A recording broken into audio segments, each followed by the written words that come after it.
if you want it back just because of the Okay. road. You're in Roberto's spot, you got to secure anymore, we'll let someone more. Can we, Did you get one? Can we work Are on we a few ready? things like security? Oh, we need Roberto's, you not seeing them? We do. Robert. Yeah, we're not getting him. He said they're supposed to get it, he said that they could, some people may have gotten it today and had it tomorrow. And- Yes. Oh, and he's already been.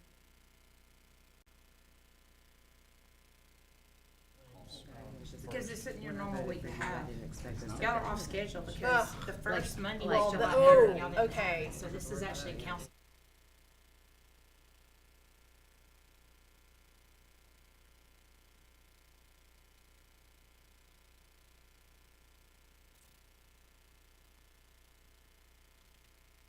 meeting to order, Yeah, please? yeah. Ooh, really? No, you didn't. You ready, Brian? I think, no, you did not. Okay, if you'll go ahead and call roll. Yes, sir, where did they go? I wouldn't really need that long. Yes, sir, Counselor Jones, Here, Counselor Gwaltney, he's on his way. Counselor Alomar, Counselor Smith, Here. and Counselor Harden. Here. All right, so you three, you holding on to a quorum there. Yeah, we're on to accord. I would make a motion to dispense with the reading and approve the minutes as presented. Second. Counselor Smith, second by Counselor Harden. Any other questions, comments? All in favor say aye. Aye. Aye. All opposed by the same sign. It passes 3-0. While we're waiting on Mr. Burgett to get here, we'll take a couple of these. We'll just go down the line here. 2504-17, request for consideration of 18th Street revitalization project. I've been told by Cale this is our last item. Forwarded all that out to everybody. And as you know, I don't like change orders, but Cale, if you want to give us a report on this.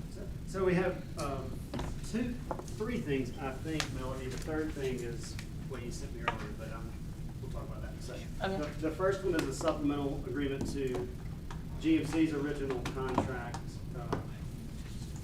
from 217-803-84 to 254-429-03. You tell me what that new revised amount is? 254-429-03. Okay, thanks. There you go.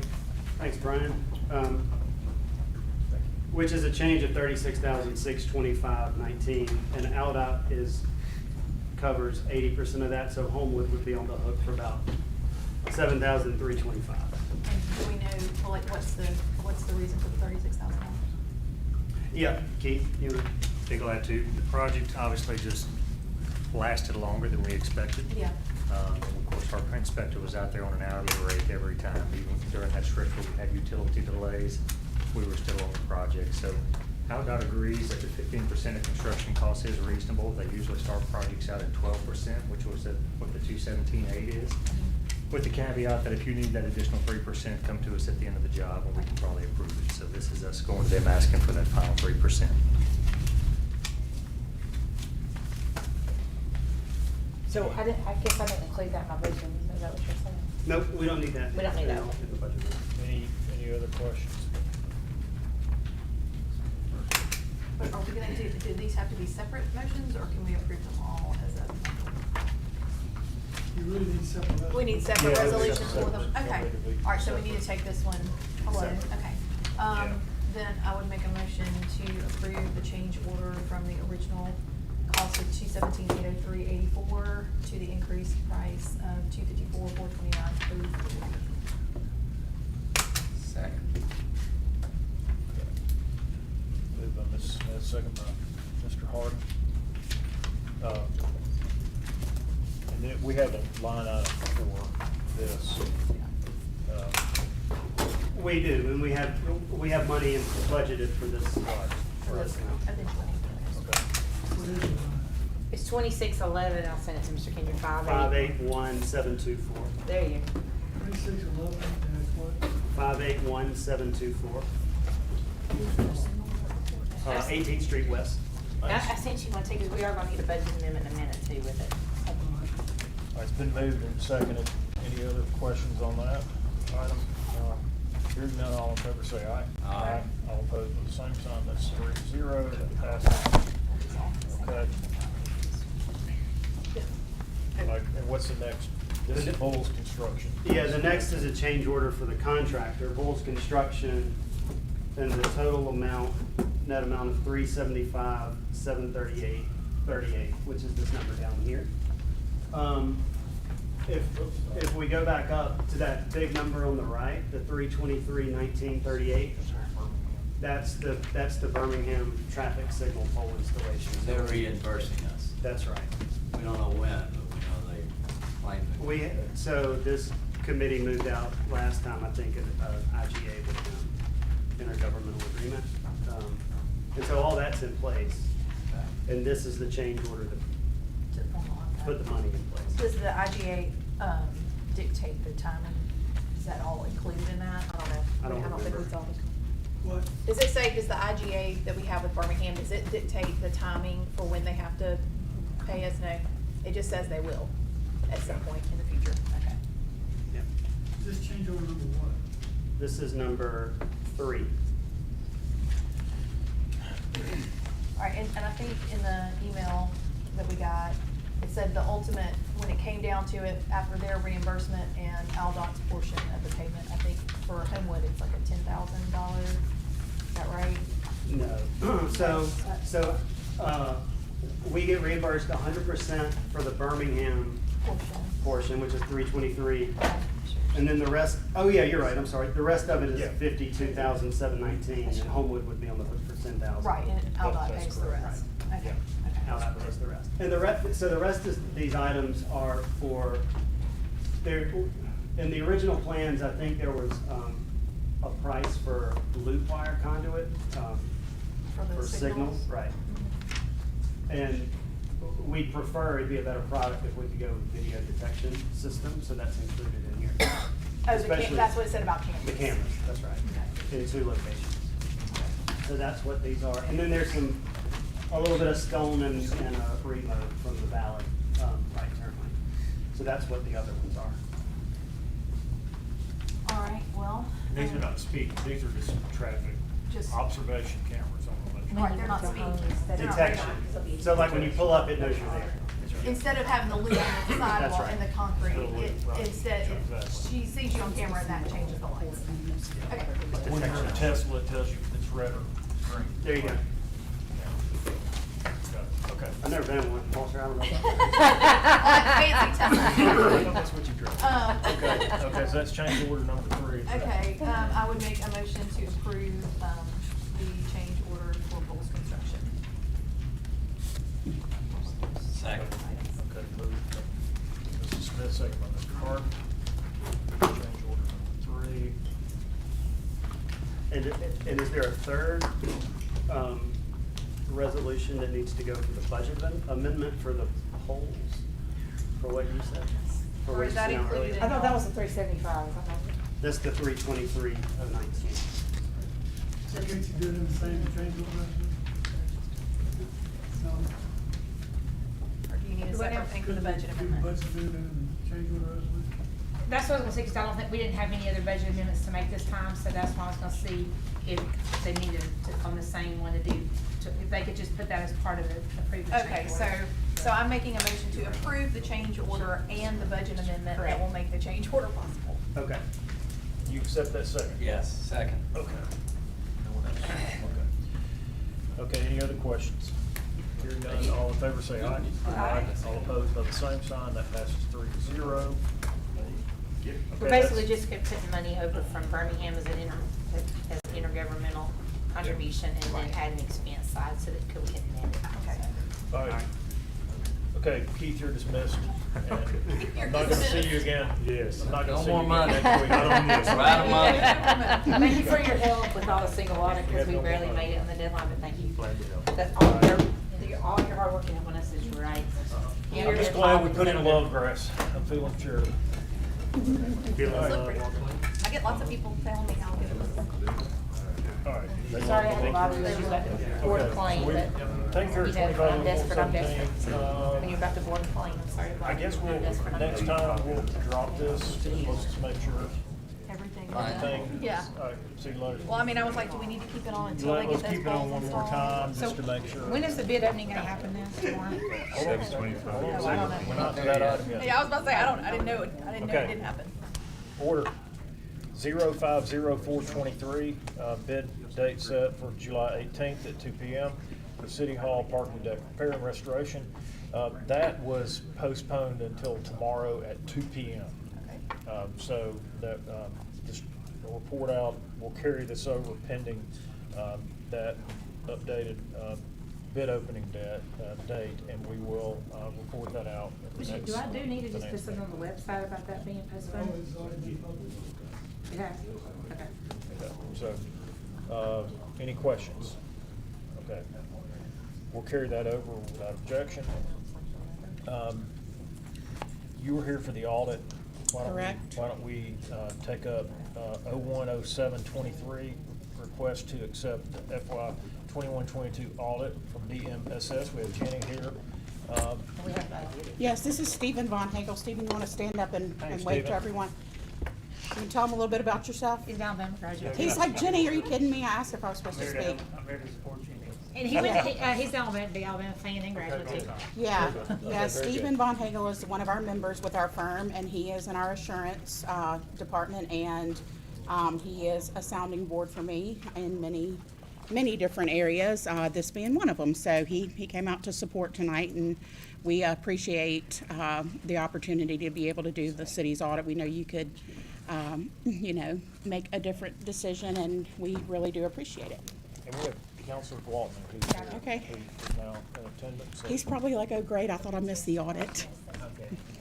All right, so the floor is yours. Okay, I'm Jenny Graham, a senior manager with BMSS. I work in our governmental and municipalities industry for our assurance department. And I'm here just to kind of go over the highlights of the audit. And as Melody was kind of giving you a debrief before the meeting, like I could go through this page by page, but I'll spare y'all. She and I'll do it tonight. Yeah, that's right, that's right. Maybe Friday night. That's right. So, we came out to do the fiscal year 2022 audit. We got started a little bit later this year because there was kind of a lot going on with construction projects, kind of carrying over from the bond borrowings, and wanted to make sure that kind of everything came in on that front. But we came out in March and did our audit procedures. And you'll see that you have two booklets this year. You've got a big thick one. This is your audit of the financial statements, and then a smaller one that's your single audit, which pertains to your federal grants. And so in the big booklet, one of the things that we always kind of mention is there's really only one thing in this booklet that belongs to BMSS, and that's the independent auditor's report. And we did have an unmodified opinion on the financial statements for the city of Homewood for fiscal year 2022, meaning we didn't find any areas that we considered to be materially misstated based on the information that was provided to us during the audit. So that starts us off on page 4, and it doesn't have a number at the bottom, but it's got our letterhead at the top. So that's an unmodified opinion there.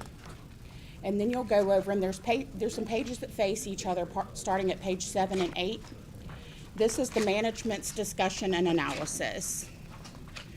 So what this is, we basically, once the financial statements are done and we've got our report ready,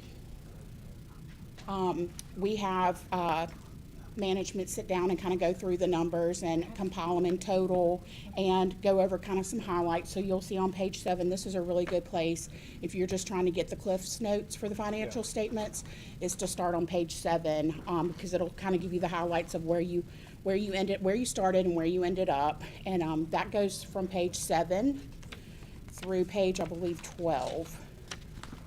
No, of course I'm wrong. Through page 14. And it will also, after the highlights that are kind of gone over for fiscal year 21 versus 22, focusing on 22, there's sort of some projections based on what y'all have done in planning for 2023, which I know now that seems like, oh, well, we're almost starting to plan for 2024. So I would encourage you, if you're trying to get like just the meat of the financial statements, to read those pages 7 through 14. On page 15, you come to the government-wide financial statements, and these are presented to show what the total position of the government is. And you may be wondering, like, what's the difference in the total position versus these statements that you see over on page 18. Well, okay, so total government, that operates on a different focus than your everyday financial statements, which is what you guys are used to operating with. So the statements on page 15 are gonna show your total assets, like net assets, capital assets, and it's also gonna show your long-term liabilities, where on page 18, it will not. And so really kind of our focus, when we kind of go over everything, is to look at the fund statements, which start on page 18, because that's what you guys are used to operating in, and it's what you're used to making decisions with. So for the total funds for the year, the total assets of the city for all governmental funds was $104.7 million. The total liabilities was $11.9 million. There were deferred inflows of resources, which is related to revenue that was earned but not yet received in the fiscal year, so it can't be spent. So that goes into the deferred inflows of resources, and that pertains to property tax mostly. And then total fund balance for the year was $67.9 million. And as you'll notice, the general fund had a total fund balance of $29.9 million, of which 15.1 was unassigned, which means it can be used for anything. Then you'll go over to page 20, and that's going to be your statement of revenues, expenditures, and changes in fund balance. And as you see, like if you look, okay, so this is where you show your total revenues for the year. Obviously 86.7 in total revenues, and then your total expenditures were 68.1 million. There are transfers between funds, but when you look at them on here, they zero out at the total, because when you move the money back and forth, obviously it's going to zero out at the end. But there's also payments to the board of 20.8 million, and that obviously is impacted by how much tax revenue you bring in. But the total net change in fund balance was a decrease of 728,000, and that's mostly related to the GOW construction fund, because at this level, when you're spending money out for those projects, it shows up as an expenditure for capital outlay. But the overall change in fund balance for the general fund was $290,000 increase, a $290,000 increase.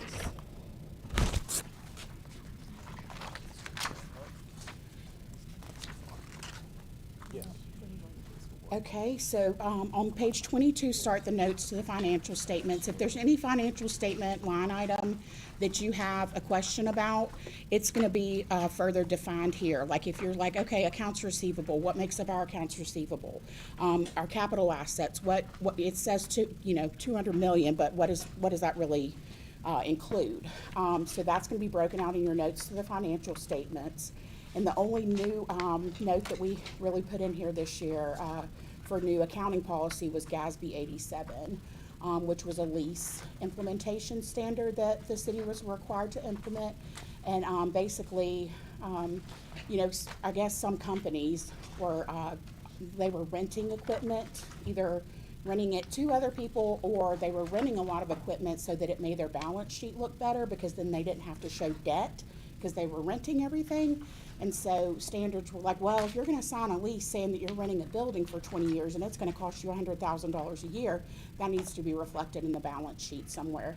So if FASB implements it, GASB considers it, they put it in. So we had to look at anything that the city rents, which was not, it was the things that, like a copier or something like that, that's, really not encompassed in it, because it's not the value But then at the of a last minute, building. it was for a curve because we forgot about the same. But then we also have the lease, that, we had to consider that, the pocket The park. land is actually, we lease it from them. Right, yeah. We had to consider that, we had to consider cell phone tower leases, if you've got a tower lease that, is to extend for 30 years for, however many $1,000s a year. So we did have to to put a note in here about that. So that, but that was really the only change in And that's accounting one of those that at policy. the end of the last minute, I kept thinking, you're gonna kill me, but I forgot the pocket part.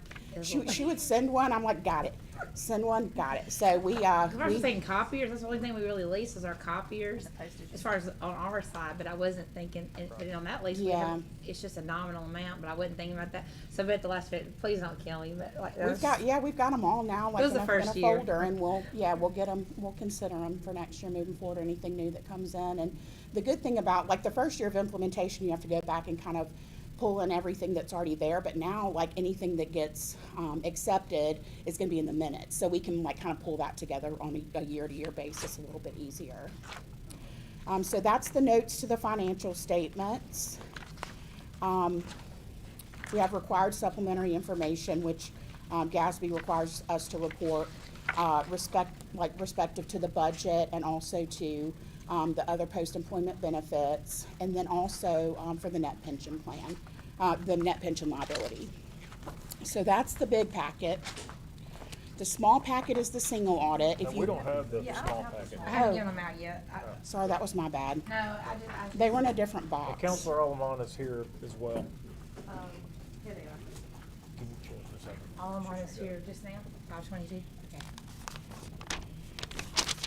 Yeah, it's for, because we got the ARPA money, we had to, there were a certain amount, we had to. Walter had to step out for a second, so. So you used a term, I think is it qualified, Yeah, an unmodified opinion. unmodified, is Mhm. that the same thing in a government? That's thumbs up. Yeah. Mhm. Otherwise modified would be the term, I guess. It used to be unqualified. And then they spent a whole bunch of money and made it unmodified I now. hired some PR company to come up with that. We like to refer to it as a clean opinion. Yeah, yeah. He was talking. And asking questions. I like your pop socket there. Oh, thank you.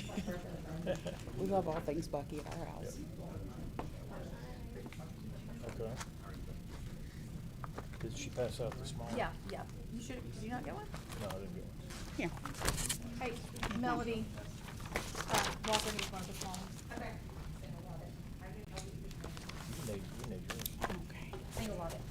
I wrote notes old school on a legal pad here. Melody, you have it? I mean, I'm the same way. Does GASB and FASB follow each other? Sometimes, like, I feel like there's a competition, and because I like governmental better, like, I'm always like, oh, yes, GASB, you know, like anything that FASB does and GASB doesn't, or vice versa, I'm like, GASB rules, you know, and try to get our staff members to be interested in the governmental arena, but, this was one, I'm sorry, I'm a nerd. This is one area where, they did, FASB did a lease implementation standard this year as well. So we had a lot of our for-profit companies, and then also GASB kind of followed suit on it. Okay, so for the small packet, this is the single audit. There's two reports in here that belong to BMSS. One of them is a report over internal controls over financial reporting. That's like formerly known as the Yellow Book report, and it basically says we considered the city's internal controls over financial reporting, and we did not have any significant deficiencies or material weaknesses reported here. So then on page 6, that's our report on compliance over major programs. So that's where we take some of the city's federal programs and test them for compliance, and if we have any findings, we report those here. We we did not report anything in there as either. Okay, so on page 9, you'll see the schedule of expenditures of federal awards, and we have a total of $2.8 million in expenditures of federal awards, and a big chunk of that was money for the Coronavirus Relief Act funds, which I think you all knew split 2 different years, and then you recognize the revenue for those when the funds were spent. So the city had expenditures of $1.8 million there. And then the other major program that we tested was the State and Community Highway Safety Grant, which was $972,000. And then, of course, we have the notes that define the single audit. And then we have the financial statement findings. We didn't have any that we reported. The federal award findings and question costs. We had last year, I think all of y'all were still on the finance committee, and if anybody's new, we had some issues with capital assets, with Encode, and the way that it was processing like construction in progress. It was almost like it was duplicating it, was leaving it in CIP, but also moving it out to different categories, so it took us a little bit longer to finish the audit last year. So the only finding that we had pertaining to the federal awards was that the single audit was submitted to the Federal Audit Clearinghouse past the June 30 deadline, and we have not received any kind of, communication back from them that it was an issue, but it is something that we have to make a notation for. On the microphone, Anna. Yes, and you just kept hitting it. Oh, gosh, I'm so sorry. It's all good. People online are probably like, oh my gosh. So. Just say that anyway. Doesn't matter what you Yep, do or you're say. right, you're right. They will say Yep, that. they'll blow up Facebook. Exactly. Yeah, so, but anyway, yeah, so it's required to be reported. The only implication that we have from an audit standpoint for like a late filing is that you're not considered to be a low-risk auditee anymore. But most of our test work that we do, like we select programs where we're already testing above whatever the, like you can either do 25% if you're low risk or 50% if you're high risk. But like when you've got one program that's 75% and you pick that one, you're already kind of covering that percentage anyway. So no concerns there. And then we have a letter to those charged with governance. We are required to give these out at every audit. Or to management, and basically we're communicating to you that we had the new lease standard for the year. The biggest estimates for the financial statements were the OPEB liability and the net pension liability, because obviously you're using an actuarial study to do that, and those can change from year to year. We didn't have any difficulties performing the audit.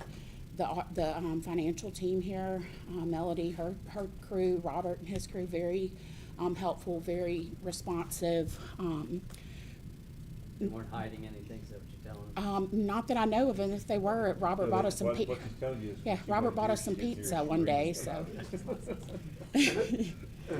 Yeah, so anyway, no, we did not have any difficulties. So no corrected or uncorrected misstatements that came to our attention as a result of the audit. Everything that, we did have a few adjustments that we made that management brought to us that were things that, that they gave to us as part of what they were providing with audit evidence. That's what I always tell her very obnoxiously. I'm giving this to you, telling you that I know that I need to make it right here, so you Yes, can't this find is a, me on it. yeah, this is a PBC entry. This is, I found it first. We didn't have any disagreements with management where we said, hey, yeah, we saw that you chose this treatment, we disagree, and we never could come to terms on that. The management signed a management representation letter on June 30th saying that they had provided everything to us and that they weren't hiding anything and that all information had been provided to us. And then, to our knowledge, there was no consultation with other accountants, which, back in the day would have been considered opinion shopping. If you got an adverse opinion, you would go find somebody else to give you a different one. And then, of course, we've already talked about the single audit. So this is the letter to those charged with governance, and that's really all I have for y'all. And I'm sorry that this took so long, because I probably shouldn't have written 2 pages. Next time I'll. No, that was this is all very minutes. thorough. So this is where Any Jeannie and I questions? compete on who gets to make the good lunches. No, I appreciate the work Melody and Robert do to make sure Yeah, everything was absolutely. done well. We appreciate y'all. Are there any questions? Yeah. So in page 19, where it talks about the deferred outflows of resources for pensions, that $9 million, is that a sum of 100% of our pension liability that we have, or is it a prorate? It changes from year to year. So page 19, Yeah, it's in the long-term liability. Deferred outflows of resources for pensions. that was the change in the year. Wait, no, I'm sorry. Deferred outflows. It ties to page 15, deferred outflows related to pension. So the way that the pension works is retirement system does the actuarial study as of the year before the financial statement date. So it's fiscal year 2021 is when the actuarial valuation is done. But fiscal year 2022, you've already put in $9.1 million more in employer contributions. And so they say, okay, well, go ahead and back those out of your expenses, put them on the balance sheet, and then next year you can put them into expenses and you back off, like, so that you're kind of playing catch up. Gotcha, thank you. Okay. Any other questions? Okay, I guess the proper motion would be to accept the 21-22 audit from BNSS. I would make that motion. Second. Counselor Smith, and I think that was Counselor Allen, I heard. Thank you. Got 5 here now. Any other questions? All in favor, say aye. Aye. All opposed by the same sign. That's 5. We have 5 people here now, so Okay. 5-0. Would you please tell Frankie, he was a new graduate that you will love, was extremely sharp from Mississippi, Southern Mississippi? He's from Southern University of Southern Mississippi. Mississippi. We love Frankie. And he did an excellent job for a new graduate. I mean, he did an excellent job, period. I cannot believe he's a new graduate. Hey, he's on a cruise right now, so. Tell him I gave him kudos. He was All right. Greg's work. Thank you, Yes. Jenny. Nice to meet you. Thank you, thank y'all. All right. Thank you, and if y'all need anything, please reach out. No, thank you. Okay, Kale, we're gonna do the next two, 02-07-23, Western Bend contract with Southeastern Seal Coating for College Avenue Stormwater Project. I sent this out as well. Yeah, this is for a net increase of $6,500 for the contractor. We deducted the $15,000 relocation of the water main, which you guys approved earlier this year. We didn't need to do it. We found a workaround, but we did have to add a manhole and sanitary sewer service relocation.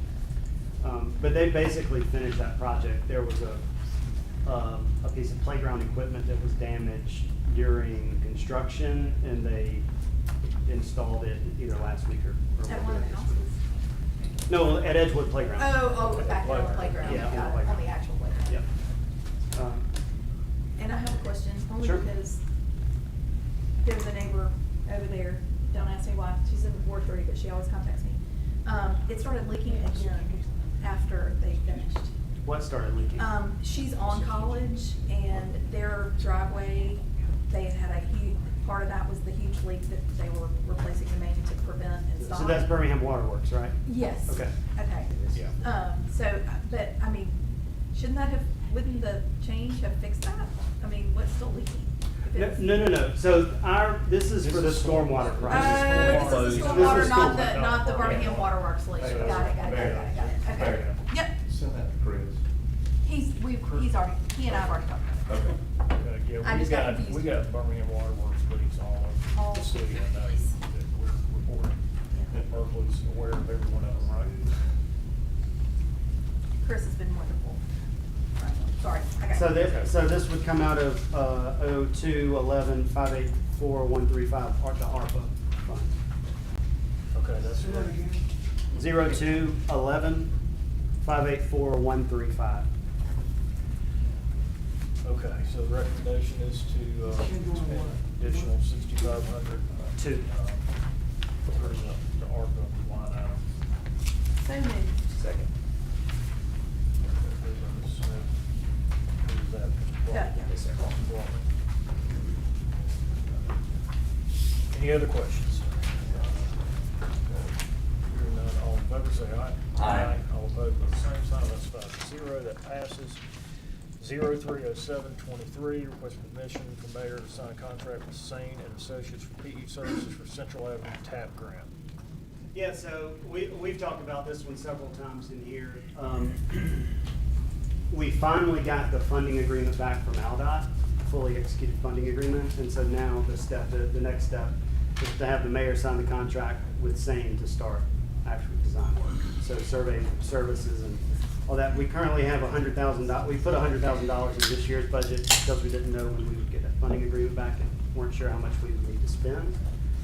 So certainly $100,000 will cover what we're gonna do throughout the remaining of the year. So the full amount from Sane is $136,781, and AlDOT will reimburse $75,200 of that. Aldot will reimburse. 75, 200. 200, okay. Can I ask a question? Of course. I went through their, I'll call it proposal to us, and I understand the way civil engineering works. If you don't like you can't get 3 bids, they don't allow that in the civil engineering world. So if you don't like their bid, you have to reject it.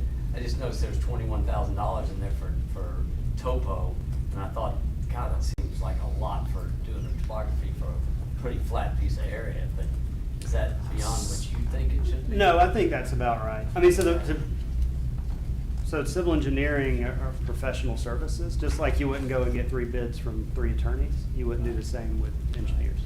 You couldn't do the same with engineers. I've heard about it over the years. Yeah. I think it's a restricted trade myself. All right. So this is really just a request to have the mayor sign the contract. That's right. You get the contract. I do. This is already the budget. Yeah, and we have $100,000 in the account. Okay. Yes. I'll make a motion to approve. Okay, Mr. Walton I guess makes we the do that motion, first. Mr. Harden second the motion. Andy, Mr. Walton and Harden. All right, any other questions on that?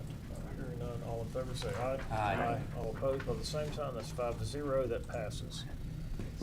040723, request to terminate contract with Iron Mountain and amend budget for disposal of records.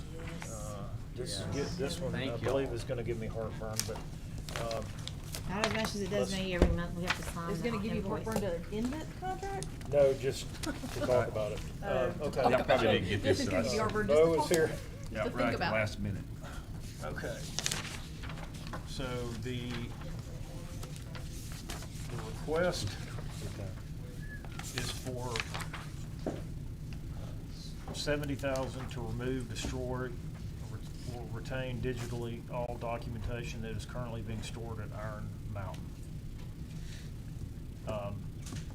This is in addition to what we've already budgeted, correct? Correct. For the fiscal year ending. So how much have we spent fiscal? Okay. This year to To date. date, we're 19,600. Do we have any kind of, are we gonna have to pay them for additional time?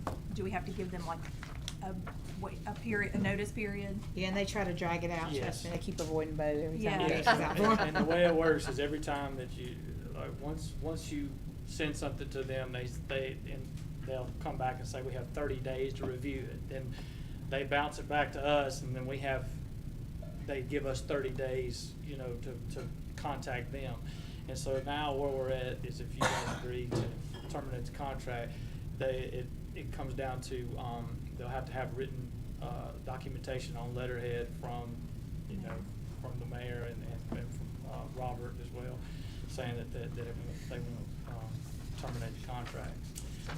And then from there, I don't have a timeline of how long, we haven't got there yet, of how long it'll take to, destroy all the documents. But I would imagine it's not a quick process. A quick process. Like what is I know, cause like you said, it's a lot of stuff. I know, it's a ton of stuff. What is the plan? Are we how are we gonna get it from, cause are y'all gonna just, like, what's the plan? Tell us what the plan Right is. now, if you look at the Yeah. the destruction invoice that I sent you, Mhm. this it says right now, out the door, for them to take care of everything will be $66,696.47. And if you read the fine print down there, that they include that there could be some additional charges based on, things that they could run into upon All right, retrieving. So at this point, we're not getting anything back from them. We're essentially, they're destroying it all. Destroying it all, you're right. Here. And there's not a need to digitize anything that they have. These records are old in there. It's nothing of any So- We're value. digitizing everything that we're required to have that we set up here on site. And I think employee time should be considered as part of some of this decision, but could we take everything out of there? I know they charge us when we leave, and destroy it ourselves and save money, or? There, in order to, A bonfire. Yeah. Right out on the plaza, man. Invite a bunch of people. basically, and I apologize, I didn't, I have it, it's $53,000 for us to pick it up. But here again, you can't go pick it up all in one day. And if you have to go take trip after trip after trip, that's more time that they have us on the hook to continue to pay So you nearly have $3,000 a investigated month. This whole thing, and the mayor's shaking his head over there, like, we gotta. We get- vandalized it we since gotta place get from out of- Sunday. yeah, well, look, Wasn't it like $15.50 a box Just just to to pull stop the it? bleed. Yeah, Just to pull the box? And the Right there in the Torrance. savings over a year's time is gonna be upwards of $33,000. It's a racket. I like that. That's why I wanted out. Okay. Thank y'all for finally doing this. Okay, just eliminating the surface will save, yeah, 33,500. Mr. Okay. Chair, what was our budget, do you know, off the top of your head for this line item this year? Anybody? I don't remember. Yeah, it was part of contractual services. Yeah, I was about to say, it's Our budget's around. Yeah, what do we budget for Iron Mountain? Tell them what we pay on average, $3,300 a month for one. Yeah, yeah. and So roughly We pay, So this, okay, 33,000. Yeah, it will- 37,000. So it pays itself back. It's come down from prior years because when the police moved into the new building, they spent about $18,000 destroying a lot of items in 21. And in 20, they spent about 16,000 destroying some items. So our monthly cost has come down, but it's still astronomical But for aren't what's we, there. wouldn't we be just amending that line item by 33,000? Well, we've already spent, 70 still. to date, Oh, 19, we've spent like, yeah, right at 19 to date. So, okay, and then 70 what is would be 89. 13 minus 70 is, So 57,000. 56,600, right? Is that right? No. And not only do they provide the storage and management of our off-site documents, but they also provide a service where they come here and pick up shred bins. And we will eliminate those as well. We've got a commercial shredder that we've put in. In May, we purchased a commercial shredder. We shred all of our own documents now through the paperless initiative that we've started back in April. And then we take those shredded documents, the bags, and the night crew takes it out for us with no additional charge. We're, the cleaning service that we've already being provided. Yeah. They basically take care of it for us. So, Okay. All right, so So- are we making a motion to approve the money, or are we making a motion for the mayor to agree to end the contract with them? Or both?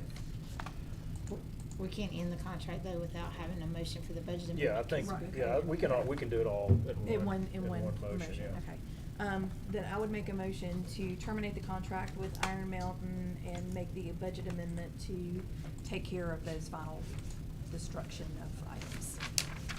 Which is up to 70,000. Yeah. Up to 70,000. I feel like they're gonna find a way to make it. Okay, second, Counselor Alamon.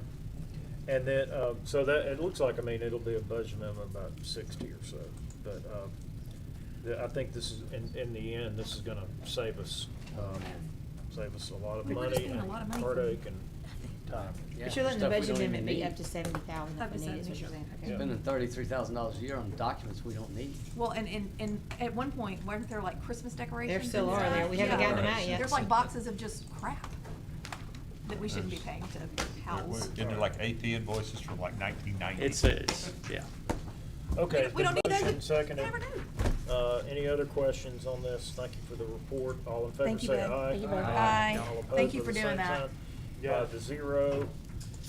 Okay, and I just want to start the discussion. I know we have a lot of other business tonight, but 2006-23, let's go back to that. What I was going to ask is if Counselor Alamon and President Wyatt would give us kind of, after, you were on this committee, I've read the report, I have my own opinions, but I wanted to get, since you went through, the whole process, what is your thought at this point in terms of what your recommendation would be, or what you see really the best way to move forward after you have gone through all this. Sure, I'd be happy to. I mean, you know, when we came together as a committee, we were tasked with exploring 3 different options from 3 different cities that we thought would potentially benefit the city of Homewood. We were also told to not make a recommendation explicitly, right? Because we really wanted to provide everyone an opportunity to review the documents themselves, hear their presentation, so that we all could come to a conclusion as to which way would be the best way for the city of Homewood. Having said all that, though, if you ask me as a person, Yes, right, yes. as to which option seems to be the best, I think that the opportunity to bring forth a city manager and go through a referendum in which the city has buy-in and is given the opportunity to choose a city manager, and then that would provide us clear parameters and structure by which that person can be successful, right? So that would be my recommendation, right, that we would pursue the model that is in Vestavia.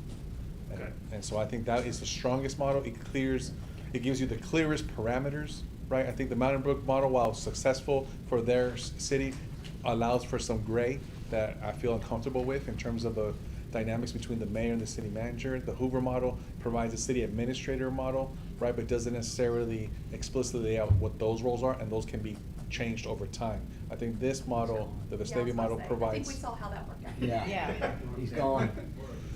And so, Yeah. having said that, the Vestavia model, I think, provides the clearest structure, and it gives us the most confidence to move forward, and it gives us the tools necessary to be successful in doing so. Thank you. Okay. So I would agree. I think that the benefits of moving to a city manager, first of all, I think our city can benefit from a city manager. I think we hop over that hurdle pretty quickly. And then in looking at the options, you know, one of the main benefits that we found in looking through it was continuity between administrations. And so to me, the Hoover model of the city administrator doesn't give you that, because you're still leaving a mayor in charge of the executive. And that's fine if you got a full-time mayor and you got a big city. We found that the cities that used that, utilized it well, tended to be bigger cities where the other 2 models don't work quite as well. For our city, and what I've tried to do, as well as everyone else in the committee, is try to look at it from the point of view of Homewood and what would benefit Homewood, and not just what happens to be a good system. So I didn't particularly like the Hoover model for our city. I don't think it's a good fit.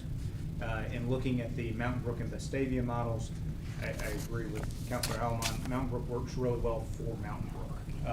They are a unique situation because they created this before the statutory scheme was in place, because they have sort of institutionalized it over the course of decades. It works for them. If you haven't gone through that process, it doesn't work real well, because you don't have the clear lines of duties and delineation between duties, as Councilor Alman noted. So, you know, to me, quite frankly, going into it, I was very interested in finding out about the Mountain Brook model, and really kind of was leaning that way without a lot of knowledge. It was pretty clear to me early on, quite frankly, even in talking to Sam Gaston, who said, you know, this is a potential problem that's out there, where the mayor could show up at any point and say, you know what, you're gone, I'm doing something different, I don't like what you're doing, I'm gonna. Well, and I mean, that's the thing, I mean, they're fortunate because they have Sam. Correct. But if Sam decided to retire and a new mayor comes in, that whole system could change And it quickly. works because the entire citizenry of Mountain Brook understands what the roles are, right? Sure. So if anyone tries to get outside of their lane, they're gonna create a problem. Since that time, the legislature's put in a statutory scheme that outlines these roles very well if you follow the Vestavia model. To me, that's what makes sense. You have clear roles. Mayor has a defined role, even though it's on council. The city manager has a defined role in terms of being the executive. Everyone understands exactly who does what. And so to me, that offers Homewood the greatest benefit moving forward. Again, with our size, our city, with our complexity, I think it's clear that we need a city manager, and I think it's also clear that we want a city manager that is in that role, as Vestavia is in the statutory scheme, what we've referred to as the Vestavia model, rather than something with a part-time mayor that oversees that person. I don't think that makes a whole lot of sense. If, you know, my hope is that if we do this, we do it in such a way that we are following a very specific laid out structure. And in this case, with the Vestavia model, there is a very specific laid out structure. You have to do step number 1, step number 2, step number 3.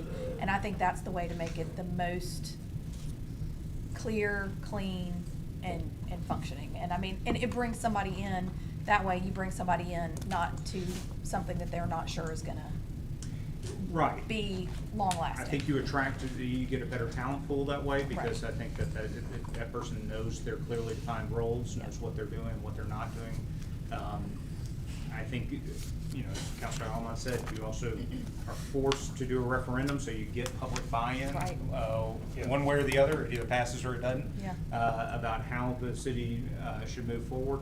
So there are a lot of benefits to doing that model in my mind versus the other two.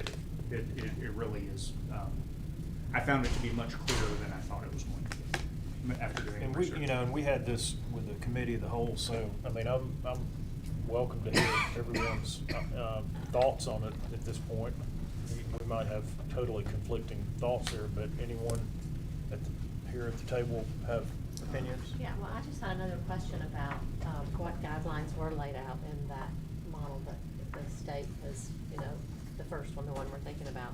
So in one set of information, I was thinking it said there would be a mayor, 1 other council member at large, and 3 counselors by ward. Is it that specific? Or, and then we talked later about the way other ward situations. Sure. Do we get to decide that, or is that specified? So the statute limits the available options. So there are a few different ways to do it, and we would need to, I would say that's sort of the next step, is if we decide that's the route we want to go, the next step is sort of, okay, well, what's it going to look like within these options? Okay. And which way is the best in terms of, it will require some kind of redistricting. The numbers just don't work out right to match up what we have to those current options. But will there be 5, does this one dictate 5 council members, 1 being the mayor? That is one of the options, Okay. yes. The mayor will be on council, that part is decided. In Okay. terms of the districts, there is a little bit, and I mean a little bit, of play in terms of what can happen. You know, there are lots of different ways to look at it. One of the things that, to me, if we go this route, that we would need to look at is, you know, how many people are we affecting by what we change? And how much unfamiliarity are we gonna have created by the change? Because it's gonna be a lot, even if we just do the minimum amount. And so to me, that's one of the most important factors, is within the statute, looking at the option that has the least amount of change for our residents. And when you were talking about the consistency with the first model versus the Mountain Brook model, is that because of who the administrator, the city manager reports to?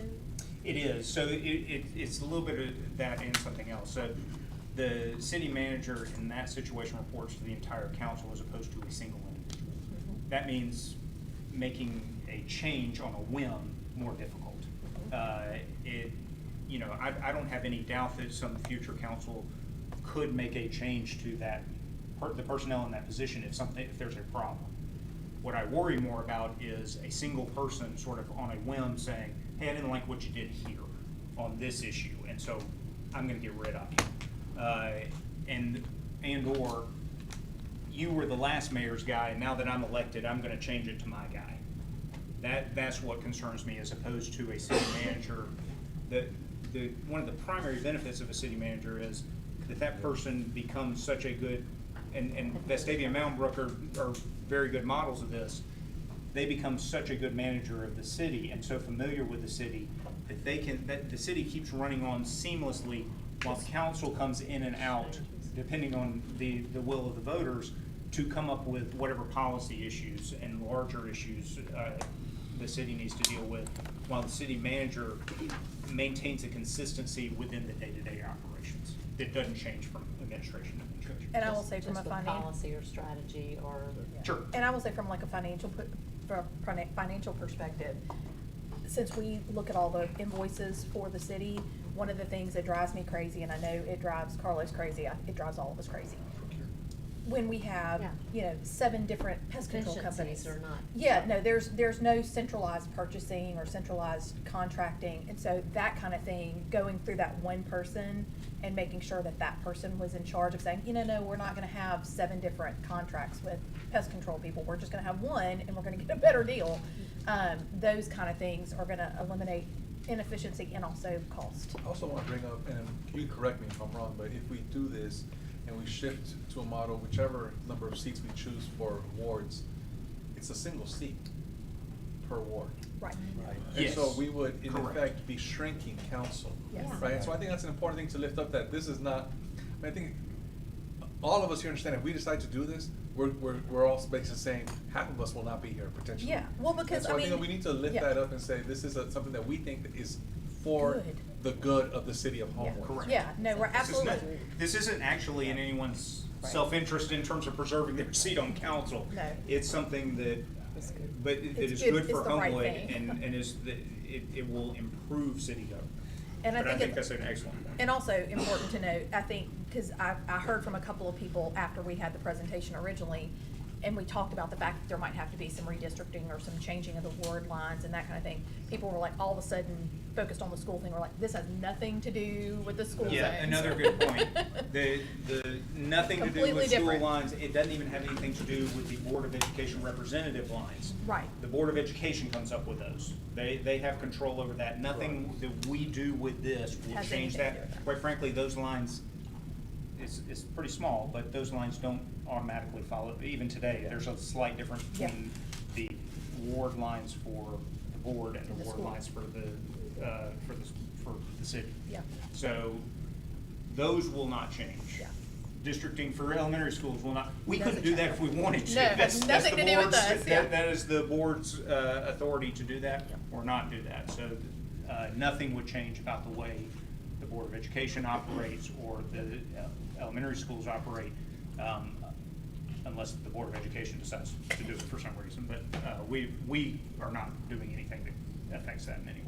Okay, I think Councilor Anderson was next. Yeah, I was just gonna say, I think, it is excellent to hear from the voters and for the voters to dictate the direction that we take. I mean, to have, for them to be able to say at the ballot box, we believe in this, yes, or we reject this like Madison did, no. Either way, Sure. we will know, It won't be, I heard from a few people, or I didn't hear anything from anybody until we did it, now everybody hates it. I mean, now it's gonna be, we as a city can go to the ballot and decide. And I mean, certainly during the election, if people's comments that they made to us during the election and the questions we received, one would assume, that the citizens did want this, they certainly said they wanted it. The vocal ones did, Yeah, anyway. but I mean, that hopefully, like you said, I mean, that makes it very clear delineation, it's not just a decision we made, it's a decision that the citizens made, and. Okay. Anyone else have comments? Okay, then, that's very helpful.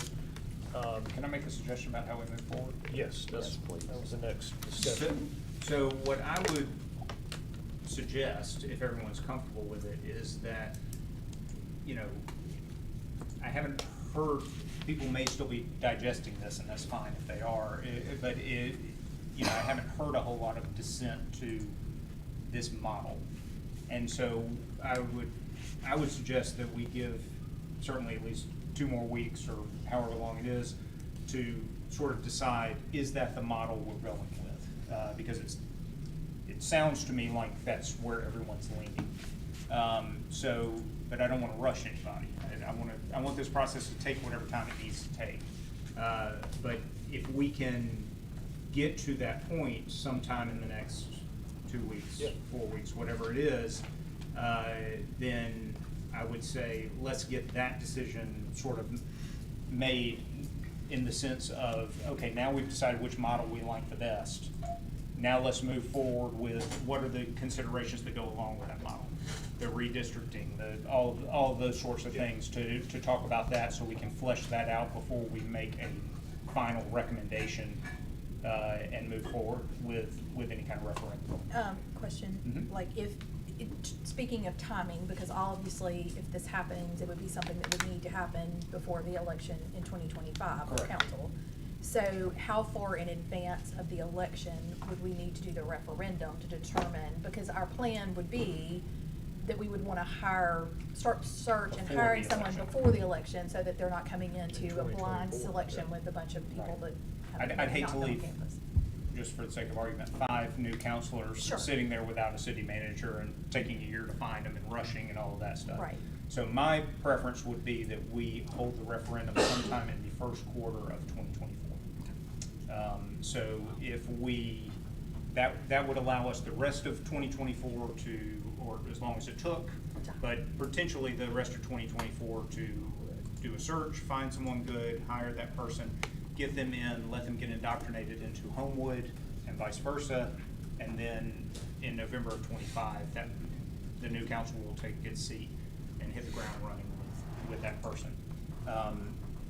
And that's why I say if we really are coalescing around an option already, I think it's good to go ahead and do that. So if we can do that in August, then we can move forward with, quite frankly, what I think are the harder discussions about redistricting and things of that nature, and how many seats and things like that. I'm not sure those are going to be all that difficult either, but they're probably harder. They're less obvious than the model. I have a question on process. Are we going to be, like, let's, for example, this part of the decision-making process, are we going to, in committee, vote to make a certain pieces of it, and then we'll vote on another piece of it, and vote, or how are we going to? I would propose that we not do it in pieces for this reason. There's something that might come up in the discussion of the considerations that makes us sort of change course, right?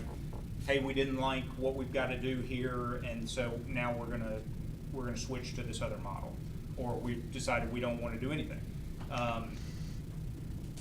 So I'd hate to choose a model before we did that. So what I would suggest is that we sort of informally, without, decide, this is the model we want to take an in-depth look at. And if we can all sort of agree on that, then go through those considerations and all of that stuff, and then let the committee vote. Assuming that we get to a point where everyone's comfortable, get to a point where the committee can vote that out to full council, and then have a vote there. I just wanted to make sure that Yeah. we're going to proceed. And Mayor, did you want to add anything, or are you good? I mean, you've led this effort, so. No, I mean, we've certainly been discussing this for quite some time. The study group did an amazing job bringing all of the options to you guys.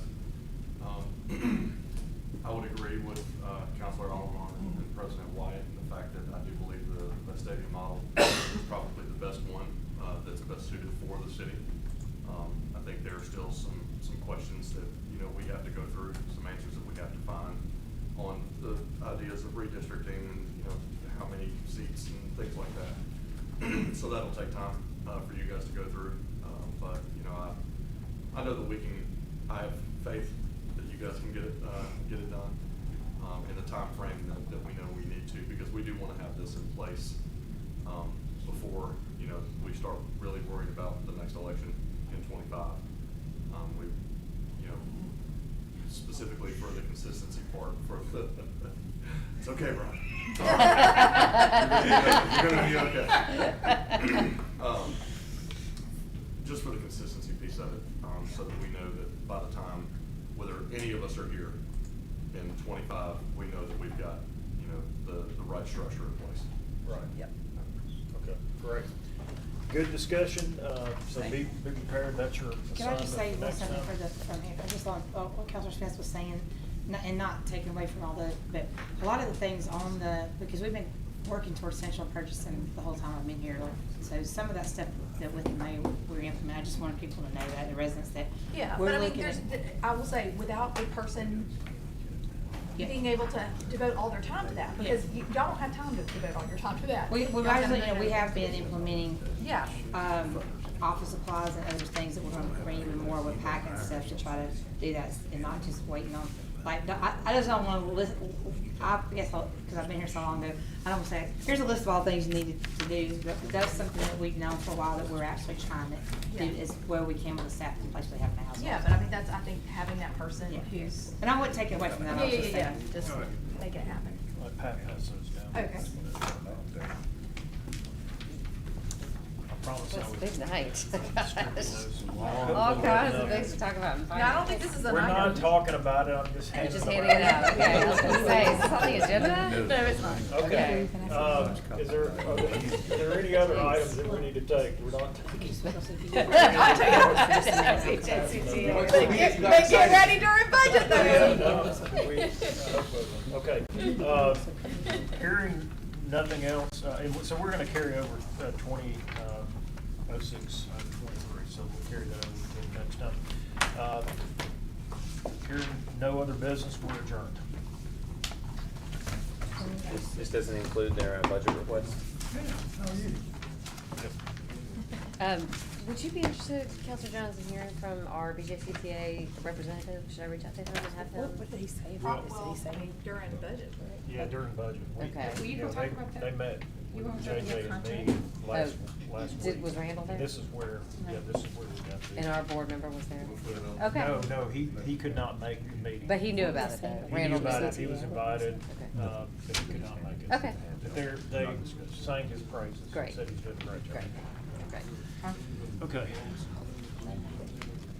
I do have some, yeah. I'm not leaving, I just need to listen. We don't, Hey, nothing right now. hey, I gotta show, hey, John, I gotta show you. If you have something to do, I can don't. listen. All right, so we are doing public safety next. I just gotta go. Bill's on Instagram. Counselor Gwaltney, Here. I'm just gonna do that. Counselor Wolverton? Here. Where's He's behind me. Oh, Counselor Jones? Here. Counselor Mills? Here. And Counselor Harden? Here.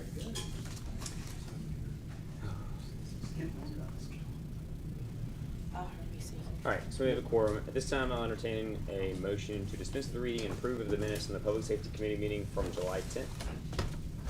Councilor Nelms. Who was the second? All right, all those in favor signify by saying aye. Aye. Those opposed, nay. The ayes have it, 5-0. Old business 070323, request for consideration of adjustments to criteria for approval of events impacting normal street flow and access. Exchanged some emails with the chief and JJ this week, just on some details. I need to finalize a couple of items to bring to you guys in the next couple of weeks, so we'll carry over this item unless anybody has any input. Okay. 160623, request for consideration to reduce speed and safety on Seminole Drive next to Trinity UMC. Counselor Smith. She coordinated a meeting. Yes, we met out on Seminole with some folks from Trinity and Randy and myself, and he is going to put out some traffic sensors probably the second week of August once school gets back in session, to kind of take some readings on what the speed actually is and how many cars are using Seminole. If they're, I don't know if we can determine if they're going the right way, because that was one of the complaints, is that people were still going the wrong way down the one-way street. And then from there, we'll figure out what changes we need to make and how we should make them. And so if we could just carry this over until we get those results from the traffic study. So 160623 is carried over. New business 070723, public hearing set for July 31st to consider declaring the property located at 55 Bagby Drive a public nuisance due to violation of ordinances 1910 and 1750 excessive growth. Mr. Cook. Yes. 65 and 65. Wow, that was Oh, great. that's lovely. We've seen this building. This item and the next item, same Side owner, by side. side by side, so the pictures kind of intermingle. At the time that I sent out the first notice, according to the tax assessor's record, it was owned by 5565 Bagby Associates out of New York. Sent them the initial letter, no response from them. Grass was still growing. And then, sent it to council. We're here tonight. sent them another letter, stating, hey, there's gonna be a, or meeting tonight, and then a public hearing next council meeting.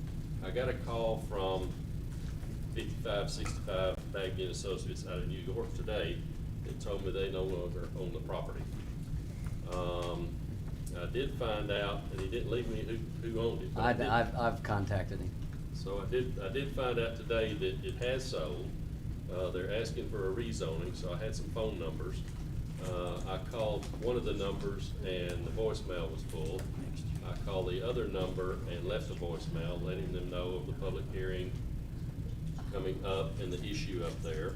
And I also put a certified letter in the mail to the new owners on Arlington Avenue here in Birmingham, letting them know of the public hearing next week. So that's about all I got. It's, other than these pictures, it's about 18 inches taller than what these pictures were back, you know.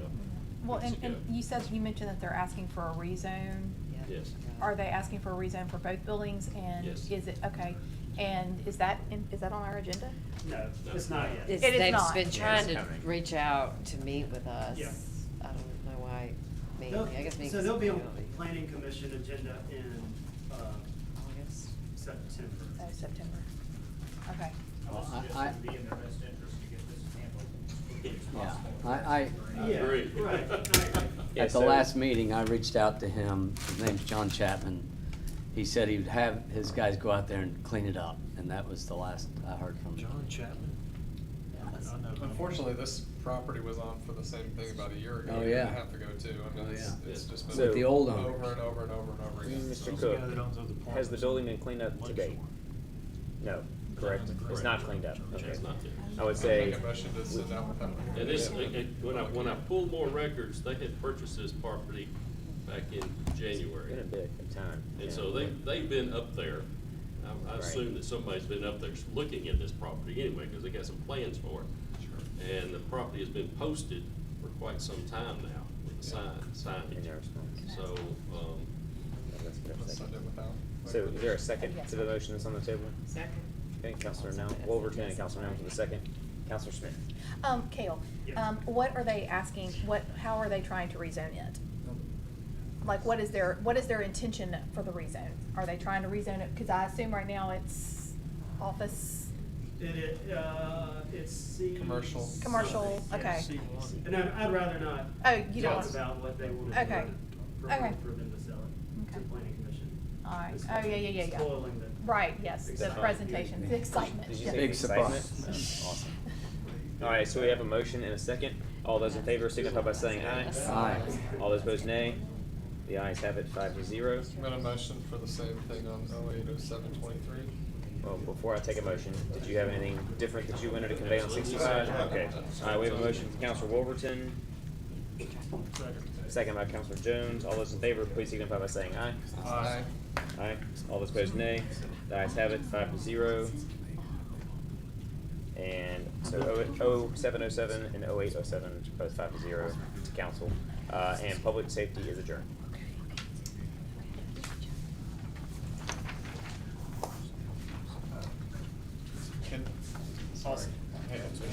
Also, they haven't officially gotten their submittal package right yet, so technically they haven't submitted it. Okay, I got it. They're still just asking. Hey, Robert, hold on just a second. You had texted me a week ago, Ashby. All right. Y'all are up soon. Soon, not now, not now. And then y'all. And then you, Joey. Oh. Sorry for that. Either way, I was gonna. Oh, you're.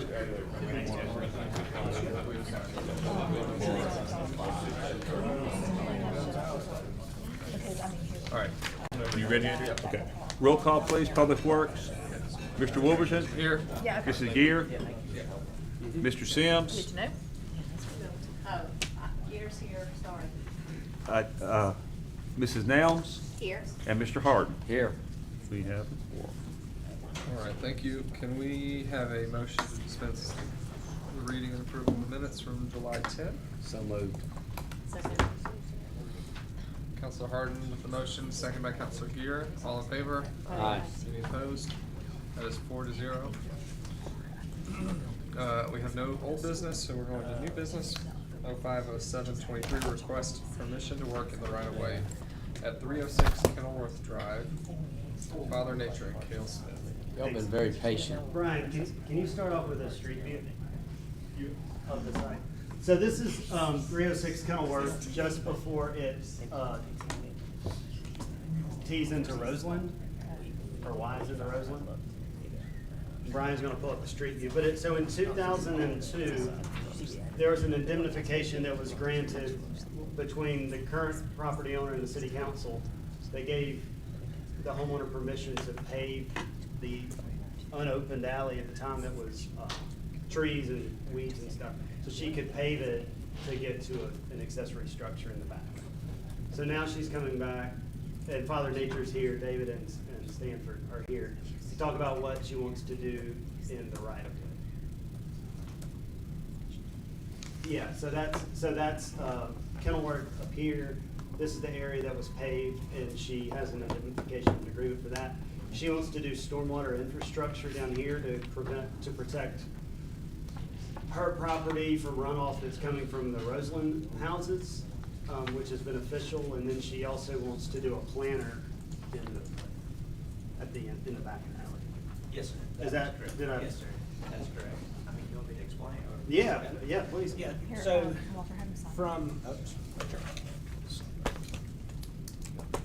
So this is that alleyway that runs off Kenilworth behind the houses that front Roseland. Roseland. That's Okay. right. Yeah. Yeah.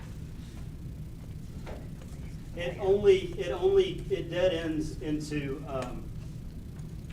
another right of way that the city has. The only purpose is to access That one thing. her house and her paid parking pad in the back. At this time. Well, doesn't it hit this house right here on the right? It hits this one. That's the, Is that hers? Verderber's, no, that's That's the not hers. Verderber's house. Hers is on the left. Verderber's house is one of those. But basically past this driveway here, Everything else is hers. it's, yeah.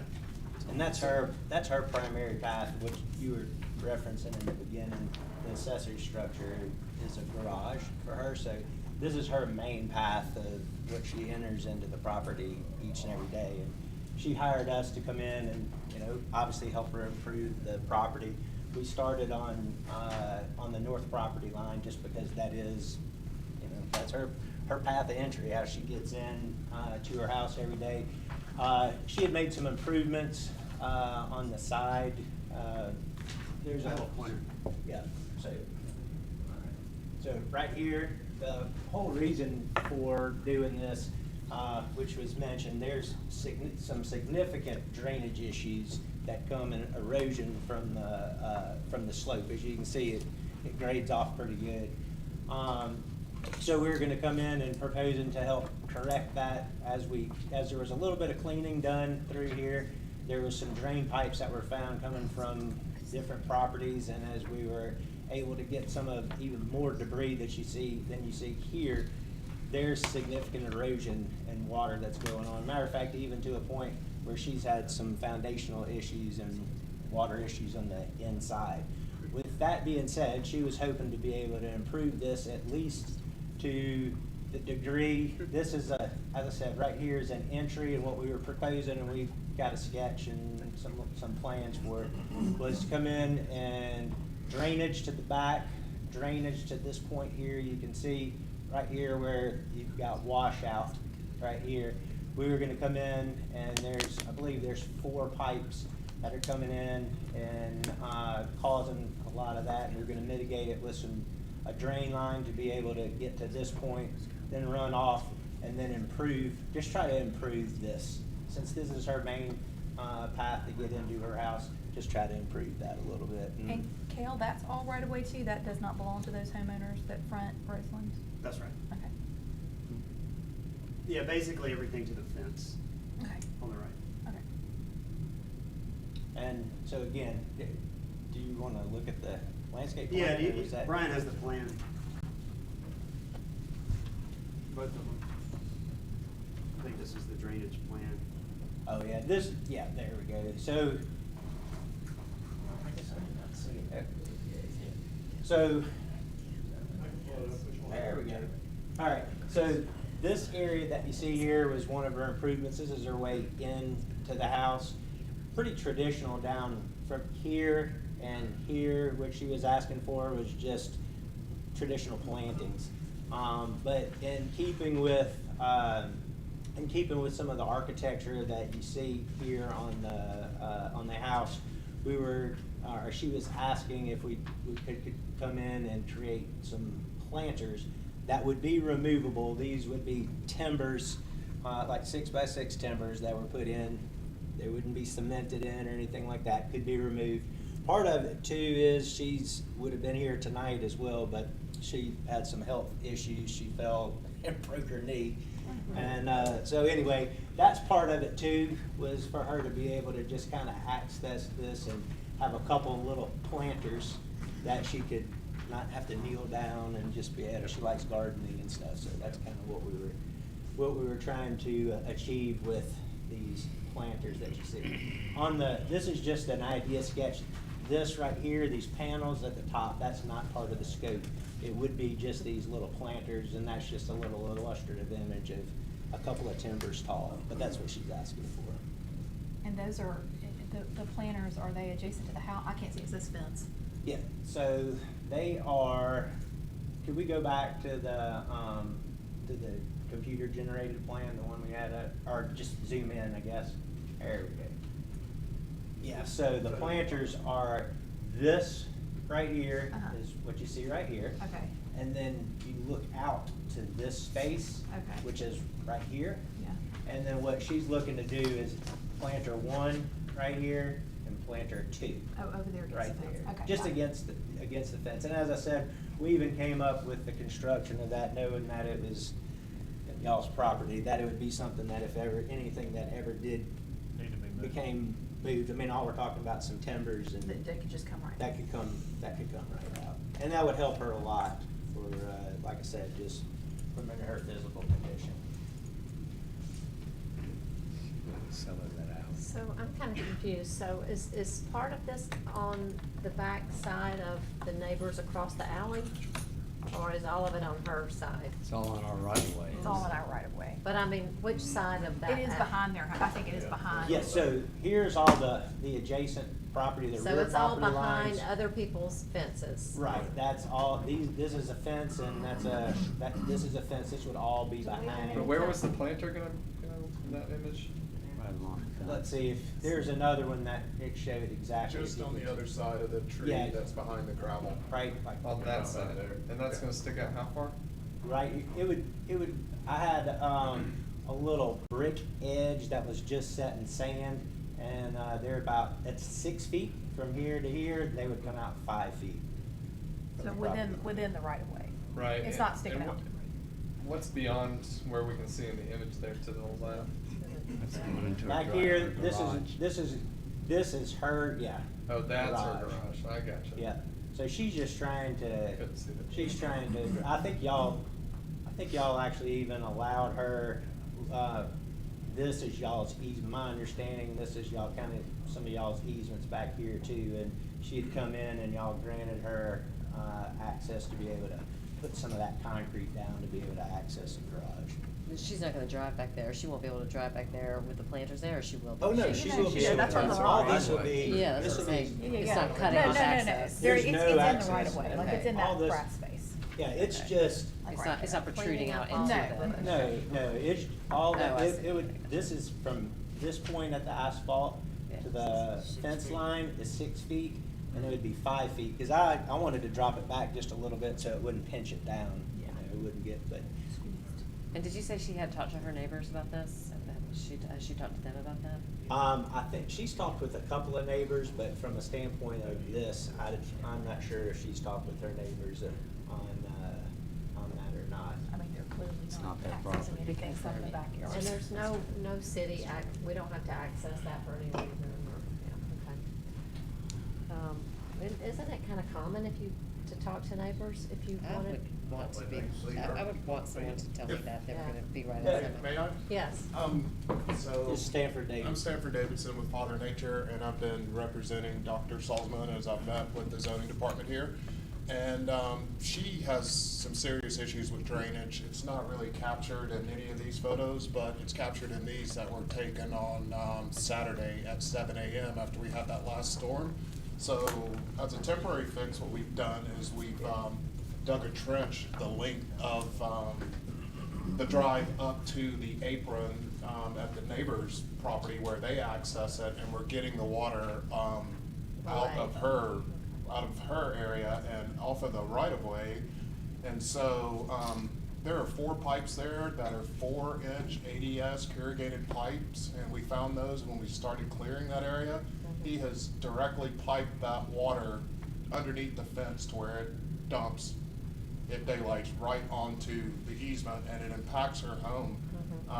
So we came up with a temporary fix, and I don't think that they're actually the kind of friendly over the fence kind of neighbors, because he's had some issues where he went in and took out a huge oak, cemented in a lot of his property. And this letter here that the doctor submitted talks about the fact that now, after he re-engineered his backyard, it's actually 4 feet higher than it was when she first moved in. She was friends with the neighbor before. I believe his name was Charles Allen. He's an attorney. I think he actually did some work with the city as well. But the doctor's letter is kind of succinct, and it would give you a great overview of the kind of situation she's had to deal with. She doesn't feel like the burden should be on her. It's pretty obvious what's going on here. When I spoke with the city and was trying to get a permit for this, the doctor was pretty sure that in the original agreement, it was a 99-year agreement, that she was allowed to make improvements. And I'm so glad that, we went through this process, because I've been since corrected and told that she is not allowed to make any improvements other than the ones that were specified in that original agreement. And we're glad to know that, because it's a fairly expensive project. And we just want to, solve the problem with the drainage and do some improvements to the easement. It's going to be beautiful. It's a great design. I think that, it'll serve the drainage issue. It'll solve that issue, and it'll also aesthetically be much more pleasing than it is now. It's just an overgrown strip. Is that fence line open like that right now? What's his name? Sir? Is the fence line open like that right now? No, it's I don't know not. how old that picture is. I was about to say, it doesn't look He's like on any the- of the, up until, I know those first couple of houses access their driveways from the back, but past that, the rest of those fences are just solid fences. There's not even gates, right? No, that's Yeah. correct. Yeah. And, I mean, there are, and I think Stanford articulated that, I mean, Yeah. there are definitely, I mean, there's functional reasons even for the little retaining beds. I mean, it's mitigating the erosion. Sure. I mean, it's a slope, you can see from the pictures, every time it rains, there's mud that's on, her driveway from the easement. So, as much as something as the aesthetic part, we would kind of, the planter thing was just to kind of tie in, help her just because of her need for, in gardening, but it also does serve a functional purpose of physically retaining that back and keeping that dirt, and it was put there too specifically because that'll help retain the soil in front of where she goes in and out of her house. Yeah, but none of those people back there that have the fences, they're not coming out back gates into that They area. would never even know. That was not back being there. insensitive to it, but No. they would never. It's her they'd never driveway to see get to her anything. house. Right, Same yeah, house. and they would never be accessing it for any reason. Okay, so you said there's a trench there now, and whatever they're doing has been approved, No, have they they're asking submitted for it right now. any, I mean? Yeah, we haven't approved it because it's, Well, because we have to. because it's working the right way. Okay, but it will have to go through engineering in terms of the runoff and all that sort of, it'll have to meet whatever. Well, yeah, I mean, I engineering- know, so what they're proposing is, not the planters, but for the stormwater. Yeah. Just picking up some of these, pipes that come from under the Right, fence. right. And so they'll just tap into those and pick them Into a up and take larger- them to the Okay, okay. end of each alley. So it sounds like it would be a Beneficial, good yeah. plan for, okay. It would go, just in full disclosure, on the front side of that home, it would stop, but it would be clean water emptying on to that driveway. So you're just right gonna there. daylight it here? Without coming, that would, no, the only way we could not do that is we'd have to cut that's the neighbors, I guess it's y'all's property, but so we would have to dump it, but there's plenty of fall, but at least then it would be clean water. And then from about where we're proposing those planters, you can see straight down the picture of the driveway, you can see what looks like a little rectangle, a little dark rectangle. That's actually a little head wall and port that drains to a large drainage ditch to the backside, and we would pipe to the other side. So this would improve y'all's easement as well. Okay, I don't have any more questions. But the houses appear to be owned by an investment entity. So Verderber's in between two. Edgewood Capital is the entity. So anyway. The house we're talking about? I can't hear you, No, John. no, the ones The that. ones up front, the front. The neighbors. That doesn't, okay. That doesn't have anything. Okay. I'm just looking Should at I tax just record. submit a letter to you guys? You can give it to, you can give it to, Robert, and you can add it to the record, yeah. Okay, great. Thank you. I'd make a motion, if there's no further discussion, to approve request of the work in the right-of-way, 306 Kenilworth. Motion Second. to approve by Counselor Gear, second by Counselor Helms, all in favor? Aye. Any opposed? 4-0, and we stand adjourned. Okay, Oh. one question. What I'm saying, the resolution is going to permit landscape and drainage work as identified by Exhibit A pursuant to permits issued by the building company. So it would capture their illustrations and design. Be that. Yep. That's it. Who's the first? So don't start yet. Gear? Okay, thank you. The full council will approve it in a week. All right. And then we'll. With that, we get stand adjourned. the sign and the notification to the doctor. Okay. So we'll have that available next Tuesday. not this week. And then you can start on Wednesday. All right, we should be excited. Yeah. Thank you very much. Thanks, guys. Thanks for your patience. Sorry you had to wait. No worries, thank y'all. Appreciate it. I can't find my it's not the map that, I'm sure I just needed to.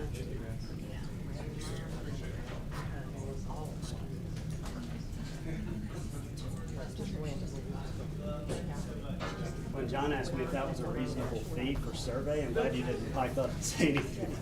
I know John well. Oh, shoot, but he didn't sign it. I signed. Oh, you signed him in, okay. Oh, yeah. Whenever Robert's ready. You ready, ma'am? I am indeed. Roll call, please. Special issues. Ms. Smith? Here? Mrs. Gear? Here. Mr. Allemon? Mr. Sims? No. And Ms. Andrus? Here. All right, so we have 4, and we have a quorum. Can I get a motion to dispense with the reading and approve the minutes as presented? Second. All right, motion from Mr. Allemon, second from Ms. Gear. All in favor, please say aye.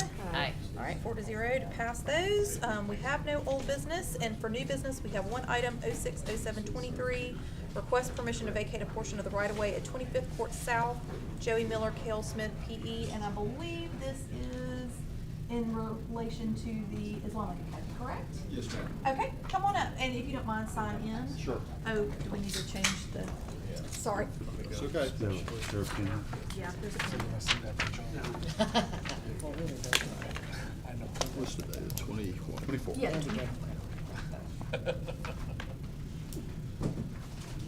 These all exactly the same? They're not, no. I know, so you're gonna have to just tell me which one. Yep, let's start here.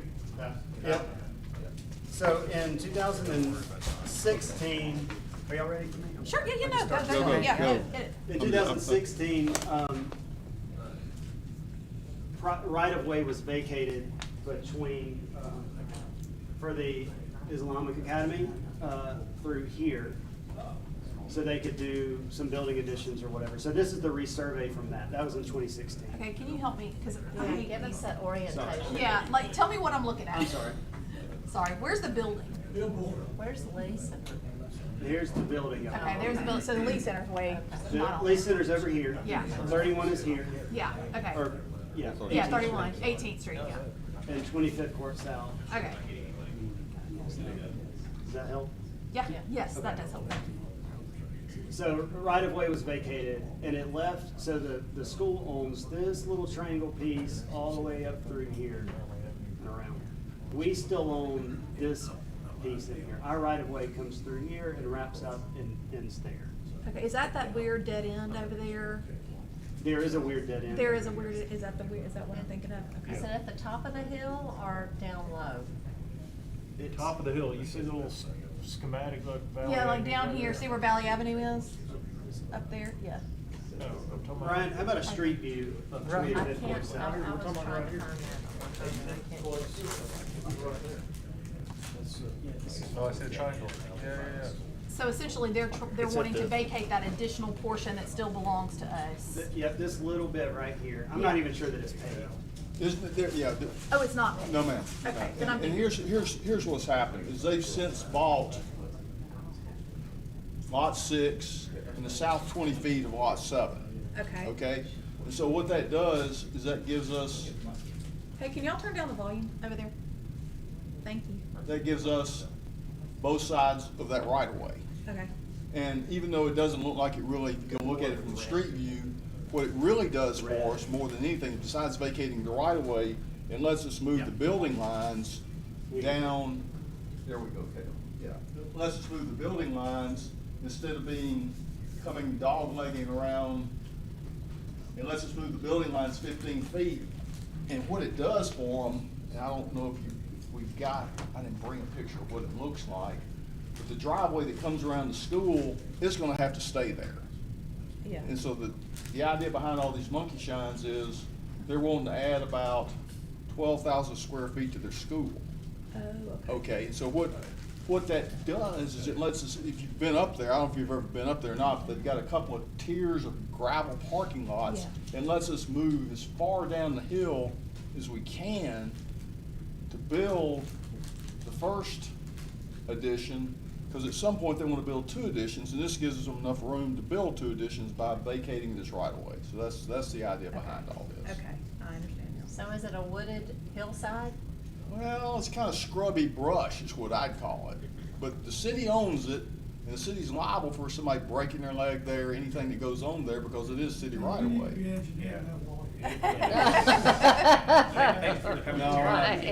There's really no, there's no. Drainage and Well, we're just not using it land for, to. it's not. We don't land use to it. absorb. There's nothing, there's no Land to improvements abs- there, it's land to really absorb scrubby. water. If you've Okay. got a street view of it, it's, Just but it's not concreted over. no ma'am, there's nothing there. And I that's mean, what look- we're proposing to do, put something on it.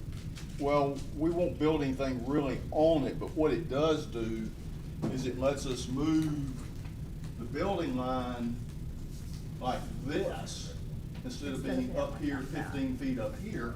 Because what that does is it puts where it gives us the ability to push the building as far down the hill on the flatter part. It's relatively flat. Yes, okay, yeah. Hang on, no, that's it or not.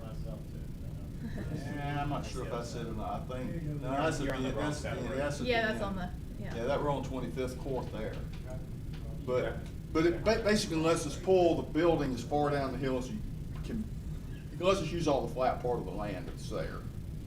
and then the parking would move down too? There's no parking, no, Okay. ma'am, there won't be any parking there. Okay, No, okay, no, no. okay. They're using, it's a gravel lot, they use it for like overflow parking now, but Okay. eventually they're gonna build An actual, a building there, but they've got a driveway that comes through that they've got to keep it open because it's a one-way Around. circulation around it.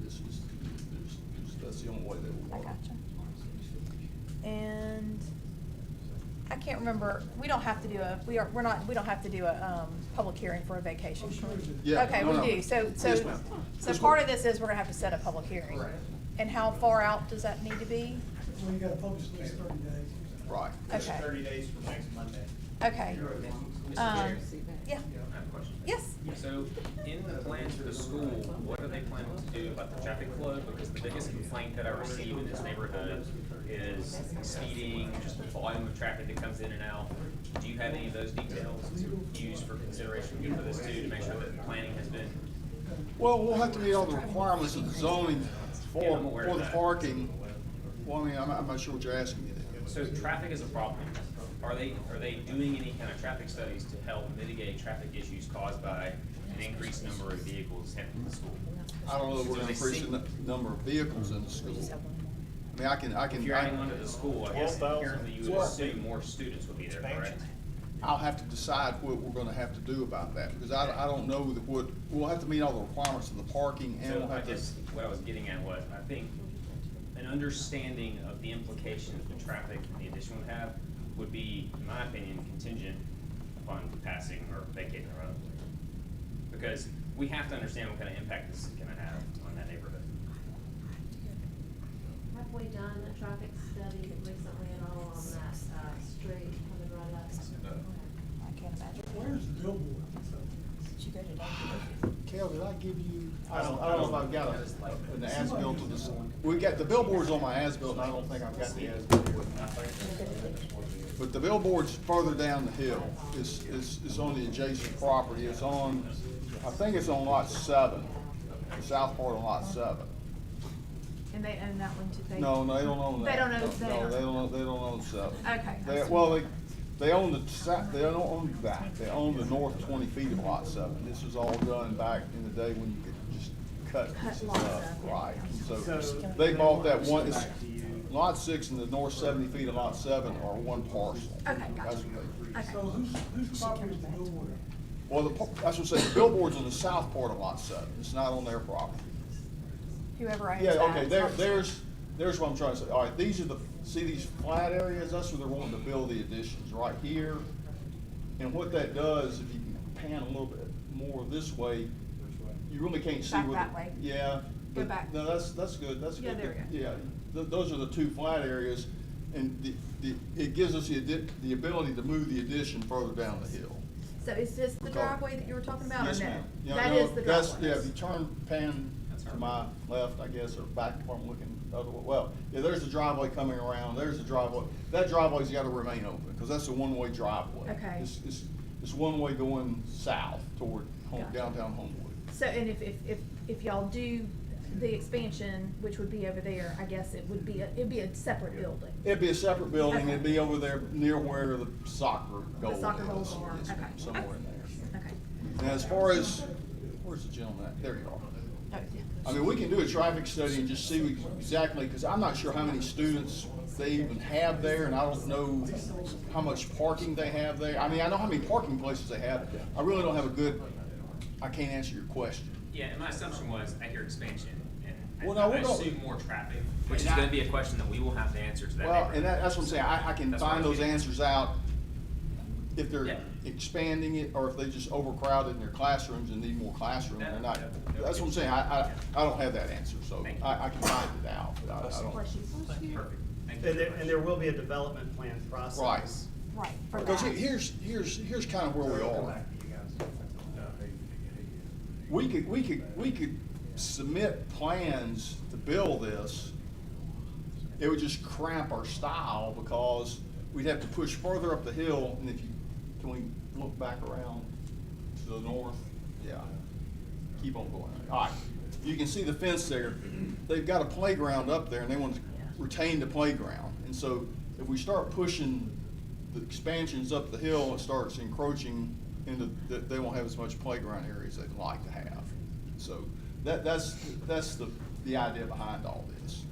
Because, I mean, we could build how we started this is we did it like just a study just to see what size building could fit on what they had.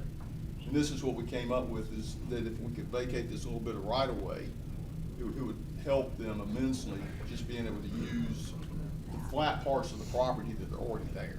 And Kale, remind me, when we do a vacation, there is the financial component, which is square footage times some number. Times the adjacent property's tax assessed value. Right. Right, and that's what we ended up doing on the part we vacated before. 'Cause Okay. That's how they ended up with the ball fields, and this, what they've got right here is. By vacating the other. That right of way kept on coming up and dead ended to the north, our north property line. Yeah. At one time, I guess there was plans for a road in there, it didn't ever like they built it though. Yeah, okay. So have a question on Yeah, that. yes, So please. the billboard is on whose property? It's, Not theirs. it's not our property. Look, the billboard would be, this is our line right here. I think it's down here on 7.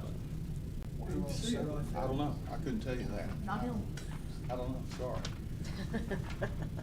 You can find that information out too, Yeah, I was then. gonna No, I'm say, kidding. ask them. Yeah, there's the billboard. It's not on our property, so. And Kale, I know this isn't the question, but this sort of development has to go through the whole stormwater, can't add to the stormwater, is that correct? Yeah, that's right. Yes, ma'am. We'd have to meet all y'all's ordinances and drainage and no additional runoff and all that kind of, whatever, you know. All right, so. Ready for a motion? Well, I mean, we have to set up, We'll recommend to. yeah, set a recommend to public set a public hearing, yeah, cause today's the 24th, so, I'll figure out the date. okay, We'll have it by Monday. all right, so, yeah. And in the meantime, I'll be getting the answers about the traffic and what we're gonna do. Numbers and Yeah, yeah. and so that, I'd like to be able to move forward if we could while I'm getting it. When would this meeting be? It would be for 3 or 4 Well, weeks, no, right? well, he said it has to, we have to notice it for 30 days out. Okay, all right, so we got a little So, time. yeah, we've got time. So we sent, am I sending it out? No, because he said he doesn't know the date exactly yet, So so we're just, gonna leave- we'll no, make a like- recommendation to set a public hearing, which we'll set Monday night. And then I guess if we want to, since we've already heard the presentation, to send it out without recommendation pending that public hearing. When are you ready to set it? Second. All right, we aren't setting it yet because we don't know what date we have to set it for. Mike's gonna have it for us by Monday night. Yeah, So, but you'll set it motion- Monday night and it'll be at least 3 or 4 weeks. It's 30 days out, but we have to notice it. I know, I get that. So motion from Mr. Alamon, second from Yeah, Ms. I've got- Andrus, I'll all in send it. favor, I'll please send say it. aye. Is that- Aye. Aye, 4-0.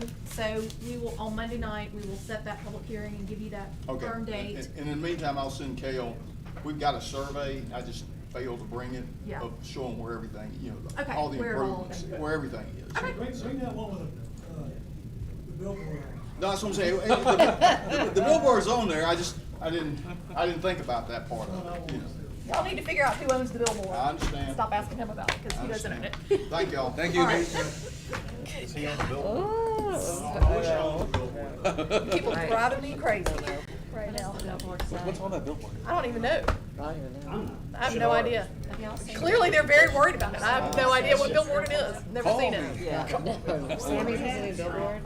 Huh? Sammy's has a new billboard. I literally never noticed it. Yeah, see, nobody knows. Nobody knows. Well, I mean, it's just. And I will say, I'll be very surprised if they're increasing their student population, because there's just not that many Muslim students who go to a solely Muslim school. No, it's very rare. I mean, because most of the Muslims. Okay, who we got? They all go to Homewood. Gwaltney, Wolverton, Gwaltney, me, and Jane. All right, let's go. Who is talking to me? Oh, gosh, sorry. Unless anyone has anything further, we are adjourned. Sorry, thank you, Brian. All right. Are we ready for P and D? Yes, ma'am. Lord have mercy.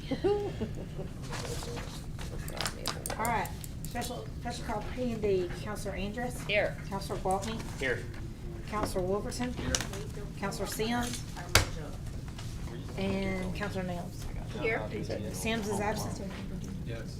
You got 4 present, you got a 4. Okay, thank you. I'll begin with a motion to dispense with the reading and approve the minutes from July 10th. Motion. Second. Motion from Counselor Wolverton, second from Counselor Gwaltney. I am going to abstain because I wasn't there. Is that right? Yeah, I'm gonna abstain since I wasn't there, and thank you for chairing. So all those in favor? Aye. Any opposed? And I will abstain. So that is gonna go 3-0-1 on the minutes, please. Okay, old business none, new business 090723, public hearing set for August 14th, 2023 at 6 p.m. for consideration to approve a final development plan for 815 Green Springs Highway, zoning Bird, applicant owner Brian Hatcher, Green Springs Development for LLC for proposed redevelopment of a 4-acre site for a new mixed-use development to be called The Edge, that is centered around the renovation of 2 existing buildings, designed to contain multiple functions and uses, including restaurants and retail space, as well as the planned construction of a new 5,000 square foot retail building, along with associated parking, landscaping, and other site improvements. The Planning Commission had a vote of 5-0 to 4. 4 were absent. That was for me as well. For a favorable recommendation. Mr. Smith. Thank you. Thank you. And Marcy and JJ are here, and I'm gonna turn it over to them So if y'all will in go a ahead and- second. I do want, to bring to your, so when we were at the planning commission, there was a lot of questions about a front yard fence, which will be heard next Thursday. At BZA. For a front yard fence variance and the dumpster location, which is here. That's the dumpster location, and the front yard fence is just right here. So they can speak to as much or as little about that, but just know that that's on the BZA Okay, agenda. for the BZA. Yeah, I'm Marcy Wilford with LBYD Engineers. You read most of it, but we're renovating the front two buildings and a new building in the back to be retail and restaurant. And then all of our plans will be up to standards and codes for the city. Happy to answer any questions that you have. The two existing buildings, is that the old vape store and whatever else was there? I can't remember. What old store? The vape store. There was the vape store. Okay. Royal Tobacco. Yes. I moved a couple down, and then Gulf Seafood. was Yeah, there the at seafood 24. place, yeah, that's the other one. And then the building on the right's now demolished. Gone, I think it was a Captain D's or something. Yeah, it was, and then it was some. Oh man, do you have a sense of where we're trying to track the retail and restaurant space? Yeah, I mean, we're trying to get locally owned restaurants. The design calls for 4 micro restaurants, so like 500 square foot. Think Bazit's Food Hall. Again, this is what we want. It depends on who will pay rent. But then the big Royal Tobacco is divided into 2,000 and 2,000, give or take. And we are dangerously close to signing our first lease on the front, and then talking to a few locally owned restaurants for the back. And then the single story on the back, that shows 3-story. We were looking at co-working, which we've scratched. The single story would be all retail on the back. Where's that? You see the pickleball, and it looks like a huge tall Yes, building. yes. That is now just single story, approximately 4,000 to 5,000 square foot retail. Think fitness, kind of like downtown Homewood type tenants. And I'm sorry, I got distracted by something. What was the use of the front portion again? The tenant mix? It's gonna, the I know front, it's proposed. yeah, proposed front will be all restaurant, think coffee, Okay. that sort of thing, Gotcha. maybe a restaurant with a bar, and then the back building will be all retail as Good. proposed. And the fence that they've submitted to the BZA does not look like the fence that's on this drawing. What does it look like? It's a 4-foot black Metal. Iron. metal iron, highly recommended by the city, I believe. Not highly. Suggested. If It you looks have good. a It shot, looks this good. is what Well, you should. I will say, I said the same thing to, I forget, under Vulcan LLC that was here. I appreciate your addressing the parking situation, because it looks like you have ample parking, I assume. We will. But that's a good thing. Yeah, thank you. It's always a challenge in these developments. Is that, the grass that you were showing, is that, Turf. yes, thank you, turf? Yeah, so we'll have anywhere between 3,000 and 5,000 square foot turf, a stage. It'll be the 8910 gravel on the front by Green Springs with shaded seating, and then we'll have all weather cover for part of the in between the buildings, which will be about 1,500, 2,000 square foot of outdoor seating. We're trying to put everyone outdoor as much as possible. And is it only accessible from the Green Springs side, or can you get into the development from the Columbiana side? From a vehicle, only Green Springs, Only but Green we'll Springs. have a connection to the Edgewood neighborhood for strollers, walk. bikes, walking. And I don't want to minimize this, but this is exactly the reason we invested in Green Springs.